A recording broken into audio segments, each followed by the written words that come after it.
Hello everyone, welcome to my channel. রাত থেকে বৃষ্টি শুরু হয়েছে। এখন বাজে সকাল 8টা আর দিনের অবস্থাটা দেখো। ঝিরঝির করে কন্টিনিউ বৃষ্টি হচ্ছে। বৃষ্টির দিনে ঘর থেকে বের হওয়া যায় না, কাজকর্ম অন্য দিনের তুলনায় কম থাকে। তাই সকাল সকাল স্নান দান সেরে পুজো দিতে চলে আসলাম।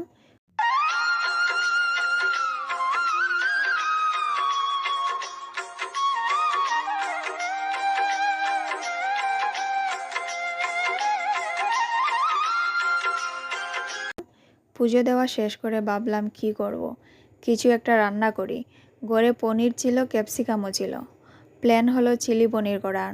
তো ঝটপট করে নিলাম, কারণ আমাদের এখানে সবাই সকালবেলা ভাত খায়। অনেক জায়গা আছে যেখানে লোকে সকালবেলা রুটি বা বাড়ি খাবার খায়, দুপুরবেলা ভাত খায়, কিন্তু আমাদের এখানে সবাই সকালবেলা ভাত খায়। বাইরে বৃষ্টি পড়ছে, কারেন্টও ছিল না, তাই কীরকম যেন অন্ধকার অন্ধকার লাগছিল।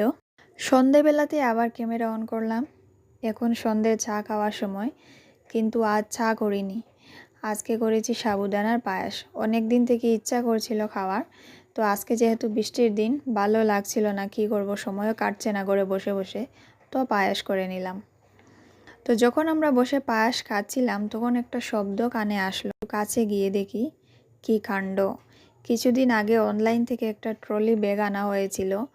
ব্যাগের যে কভার ছিল সেখানে বিড়ালের দুটো বাচ্চা, একদম ছোটো, দবদবে সাদা। কি সুন্দর লাগছিল। মানুষের হোক বা পশু পাখির হোক, বাচ্চা তো বাচ্চাই, দেখলে মায়া হয়। এবার থেকে এরাও আমাদের পরিবারের নতুন সদস্য হলো।